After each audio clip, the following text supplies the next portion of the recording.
Yoya ammas yoya ilmaanayya bakka jirtu ammarattu nageenya keenya ka waaqaa koromummaadhaa ka onni raamadde israala qabu warra isanii bariheef akkam nu bultan nagaa nu bultanii isanii janna warra isanii dhiheefillee akkam nu ooltan nagaa nu ooltanii ilmaanayya salaamullahi alaykum wa rahmatullahi wa barakaatuh bakka jirtu ammarattu ka nageenya keenya ka waaqaa israala qabu irrade bine yoja sanin janna keessummoota lama jajjaba qabanne sanii dhiyaanne jira jaallan keenya jaal fi akabatile Dr. Ismaili fi akabatile jaal biite waabeedha qabanne dhiyaanne jira dhibbirra haasofnullee projektii hospitaala burqaadhaa eessa gahee hagam takkaan nu afeega imala gara siitii fi seenaa hawaasa naannoo saniitii fi seenaa qabsoo bilisummaa Oromoodha ta'ii fugaa qaamaanuu isaanuu jalbiitee fi doktara keessatti hirmaatan irraa illee waan nu qoodan qabani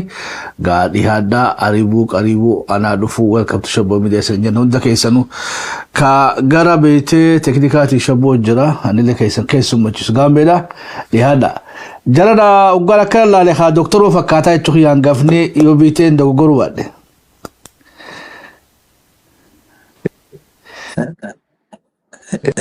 Angafni anuma yooni angafummaa miti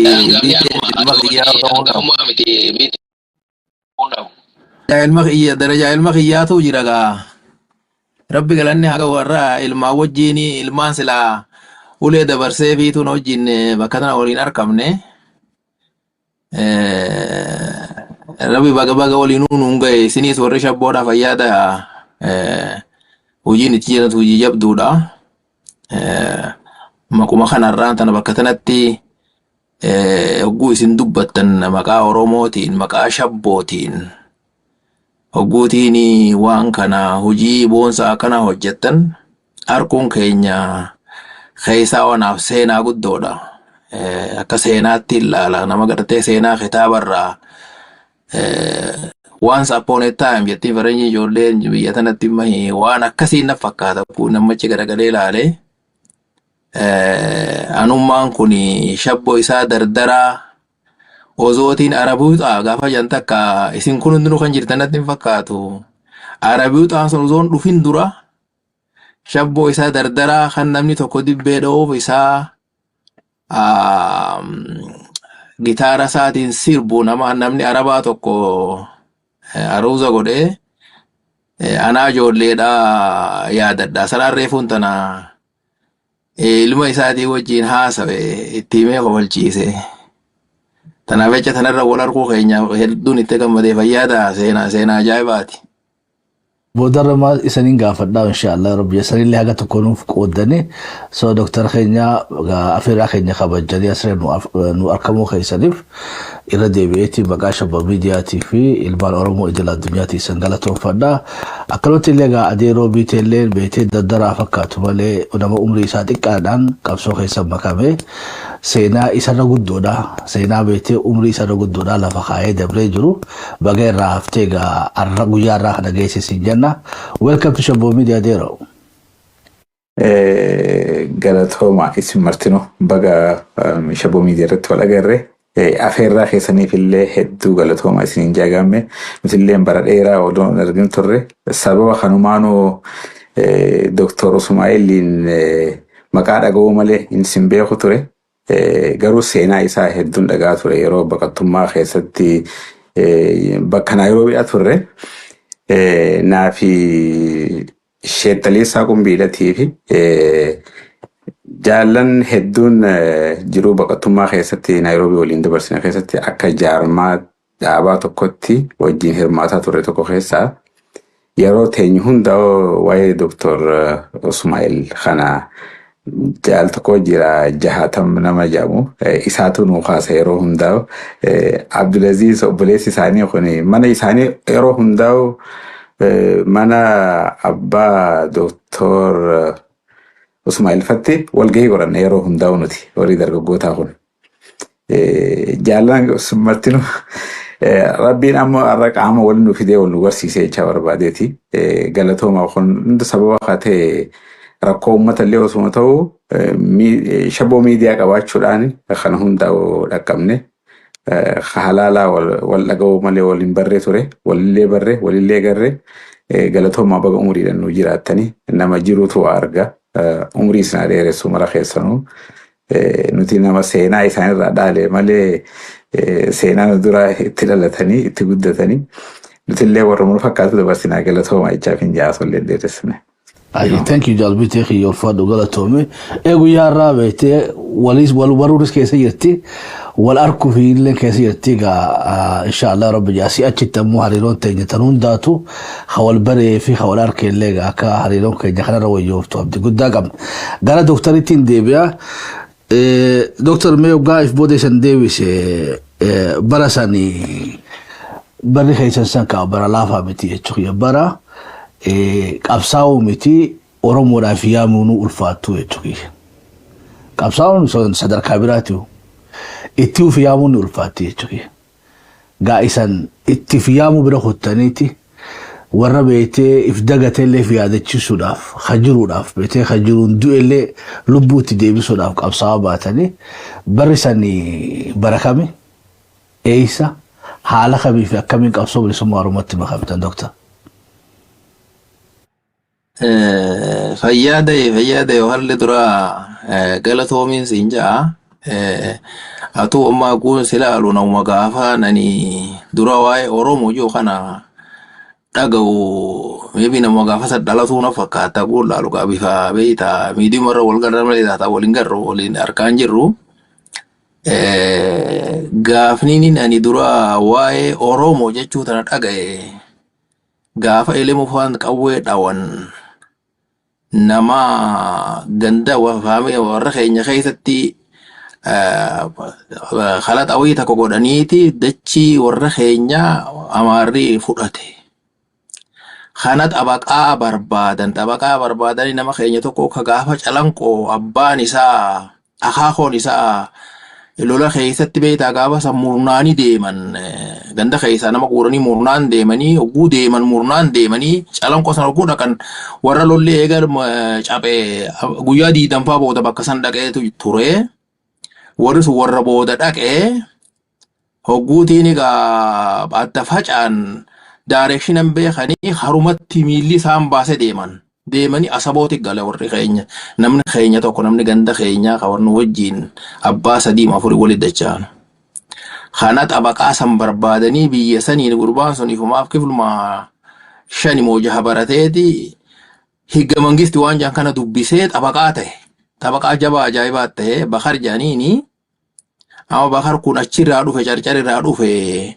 hogguu dhufe dubbii elemuu tana fahaasa abbaa kiyya dachiin bitajee dachii qalaata amaaraa kanaan bitajeeti maallaqa olii irra kaataa ture kana dachii tana hin bitinii jan abbaa kiyyaan dachii tana jara tokkootu haqawwee dachaa qabu waan san baade bakkaan waan irraa bararuu san irraa dhaga'een beeku ni bararanii ka waan juunda fakkaata guusanii anjoollee abbaa kiyya biraan ta'a galgala taanii haasawan abbaa kiyya kana hojii xabaqummaa du'een dachii teenya tana nu deebisuu gostii wanna gootee fidde xabaqa amaara irra keenyu kana wayya janiiti kafii kana barbaaddatanii fidanii haasawa abbaa kiyya kanatti dachiin bitinii ja'anii warra dachii amaaraa tana abbaa lafaa gatanii ja'anii abbaan dubbiin dachiin tun bilaashitu seefoon oltuu jee itti hima.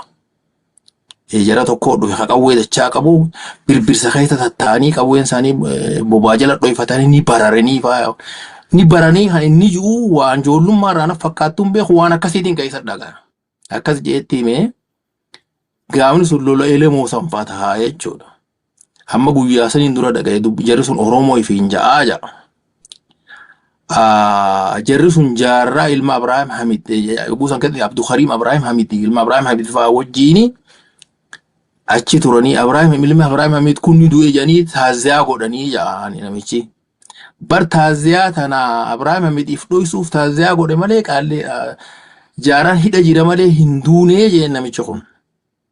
Taphaqechi kun akkana jeetitti baqiyya biraan taa'e waan ijoollummaati garii keessaa irraanfatu malaa immoo akkas jee isaa dubbatu irraa dubbii Oromoo joo kana waan san irraa hin dhagaye. Achi booda hogguu san keessatti maas Oromoo waan jedhu tana ganda keenya kana keessa jarri sun bakka sanii dhufanii dachii warra keenya gandi keenya kun faamiliin akkuma jirutti dachii warruma keenya qabu bakka sanitti faamiliin tokko lammiin isaanii Oromoo jedhaniini warra bitaachaa jedhanii ganda keenyatti warra bitaachaa keessa gosti isaanii Oromoo jedhanii beekaman. Oromoo tana keessa lammii noodee keessa ta'u jaarsoo keessa ta'u lammii tana keessa Oromoo lammii fi jettu akka jira. Warri sun warra Oromoo jechuun Oromoon sun warra kana beeyna malee nuti Oromoo jechuun tan akka sabaatti hin beeynu jechuu gaafa saniin dhageettiin dura Oromoo dhageen isinitti himuu barbaadeeti. Achiin booda gaammaan tana xiqqoo dhaabbannee anaa kiflii jaafattanama Haayile Sillaaseen hojiin kiflii jaafattaname kaardii xiyyeerratti zaruu Islaam jette kaardiin xiyya. Achirraa gaammaan tana deemnee kiflii torba qara'ee anaa 8 dabruudhaa deemu jaarraan faan ammaan tana naannoo sanitti tuxxisaan isaanii dhagayamuu san dura dubbii wannaa kanaan walii isinii fida dubbii naannoo keenyaa kana walitti ogguun fidu ozootiin jaarraan faan bakka saniin dhufini jarri tokko Sufiyaan obboleessa Mahamad Hassan Dr. Mahamad Hassan kanaaf tu jaarmee tokko jaaran naannawa gobeenti bakka jamuu wal gahanii anniyyaa fi ala gaara mul'ataa kanaan dhaloonni kiyyaa gaara mul'ataati. Gaara mul'ataa gammoojjiin anniyyaa baddaan ala. Amma jara kana maabara qotee bulaa awraajjaa guutuudhaa keessaa kanuma Oromoo qofa walitti nama Amaarinii keessa jira baddaa keessatti Amaarri warra bileekan barmataanii filatamanii jira. Kana dhiisaniiti kanuma Oromoo qofa keessaa walitti filanii gobeentii bakka jamuu walgahii godhanii alaa fi anniyya jidduutti horma qalanii lafee cabsan hamtuu fi toltuurra wal bira haa dhaabbannu jedhanii. Heedhaan giraawundi workii dalaguu isaaniiti guutan keessatti. Achirraa egaa dubbiin osoo deemtuu osoo amanin gahin jaarraan faan karaa san dhufuun taate jechuudha. Achirraa dhageenya amma jaarraan faan oguu dhufanii bakka sanitti Oromoo jedhanii dubbatan. Dhiifamaa xiqqoo duuboon isin deebise guyyaa tokkoon ani magaalaarraa karaa baadiyyaa warri keenya baadiyyaadhaa Abdunnuur Sheekh Hassan obboleessa Sheekh Obsaadha ammaan tana biyya jira. Abdunnuur Sheekh Hassan kun irraanaa qacalee jedhanii gurbaa jara nama 11 gammoojjii anniyyaa keessatti ajjeefame sanirraa tokko warra hoogganoota OLF kan bakka takka dabgatame sanirraa tokko. Anaaf inni mana obboleessaa kanatti dukkaana qaba baadiyyaa magaalaa teenya sanii achi goliin gayyaana. Kana waa'ee magaalaa dhuguu deemnu waan kana inni ijoollee high school oguusoon fixaan buusan keessa kiflii 7 fixee 8 fin deemaa inni duruutiin waan kanarra ijoollee qophooyte natti haasawee magaalaa irraa ba'an immaan tana waan na dhoysuun qabu na dubbateeti barakkanaa Oromoodha jedhamna shanyiin teenya Oromoodha jee dura wordii Oromoo yookaan nutummaan kun Oromoodha warra bitaachaa haganda keenya san osoo hin ta'in nutummaan kun Oromoo akka taane namni dura baafatee zaahiritti addanaa baasee magaalaa irraa kaanii hanga ganda isaanii abbaa mana obboleessaa san dhayin nutti naa haasawee dura na bayyanachiisa isaa jechuudha. Achirraa hin ammaan tana Oromummaa waan jedhamu mataa kiyya keessa ganna seentee qabsoolleen akka waan kanaaf godhamuudhaaf hararra jirti jechuudha. Gurbaasantu dura na himee rabbi mataa godhuu fi warra wareegame san keessa jira. San keessa jiraate nama yeroo sanitti